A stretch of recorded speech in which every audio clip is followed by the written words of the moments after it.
Hey everyone, I just got a package in from my friend in Hong Kong, and we have Dr. Aphra and Jade from the comic line. We're going to look at both of these in this video. I think these are actually two pretty exciting releases for the comic line. A lot of times we get, we got the white Vader, which I found to be kind of boring. Some people were excited about that, but these are usually easy passes for me, and I collect almost everything. But I'm actually pretty excited to get these two in. These feel like two new characters in the Black Series, even though we've had Dr. Aphra before.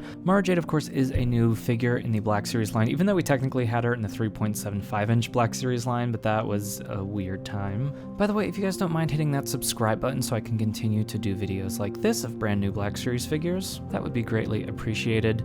Here we have the typical tissue paper that we see with the plastic-free packaging. At first glance, her hair looks like it's glued on really low, and there is a little bit of a blemish on her nose there. That's kind of disappointing. I think a lot of the critiques around plastic-free packaging don't really hold a lot of water, but the quality control, being able to check the face printing, that sort of stuff, this is the first time I've actually had issue with it. We've got these really old double-jointed knees that have more articulation than you could ever need, and then I think the arms are a little bit newer. They only have the single joint, and they do get pretty decent articulation, and we'll check out how that works with the lightsaber in just a bit.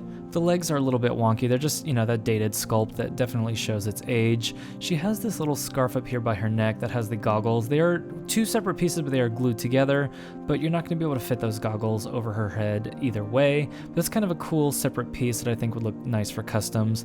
I think with both Dr. Aphra and Jade, I would love to get doubles later down the road if they go on sale for super cheap, like we've seen with a lot of the other comic figures, and just get a lot of different parts for customizing. Definitely no trouble getting the hands into a dual wielding pose. This is a lot easier than on a lot of newer Black Series figures, even to get into a two-handed lightsaber stance, so that was pretty cool to see. I'm still really bothered by how low the hair is glued onto the forehead there. I'm curious to see other people's experiences and see if that hair is really off on mine, or if it's just me thinking that it's off. The Dr. Aphra figure was very hard to find in the Black Series. She goes for like over $100 on the aftermarket now in that original red box line. Let's take a quick look at that, and you'll see that she doesn't have the trench coat, but she does have this red vest. I believe the hat is the same that comes with it, and the body is largely the same other than the arms. I really like both looks for her, but let's take a look at the new one now. I really like that they gave us an alternate version of her. This was one that people have been asking for in the archive line for a long time because she is so expensive and hard to find, but I think it's kind of cool that they gave us that new trench coat and just a different expression of the entertainment, as Hasbro would say.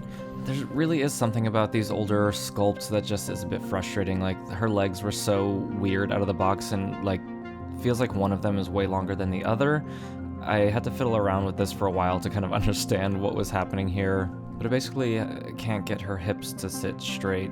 There is definitely some articulation sacrificed in the newer sculpts, but I just really prefer the flexibility and the posability of the newer sculpts over these older double-jointed knees. Basically, if it's not Spider-Man, I don't think it needs to have that much articulation.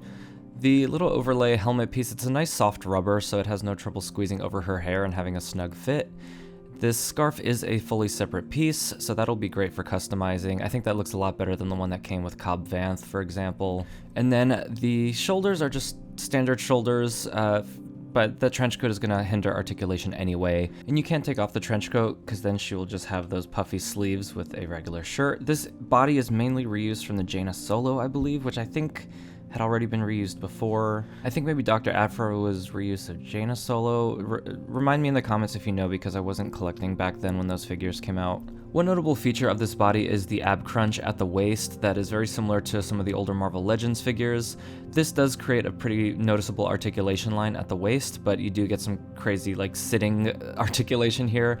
I don't think that that's really necessary on figures like this, but it would be cool on Han and Greedo and figures that you would like to be able to sit. But as far as joints go, I don't think it's that unappealing, and I wouldn't mind seeing more of that kind of articulation in figures down the line. Because being used to the newer bodies, it is pretty crazy to see knees and waist joints be able to flex that far. But there's definitely a bit of a trade-off in terms of standability and just general appearance of the figure.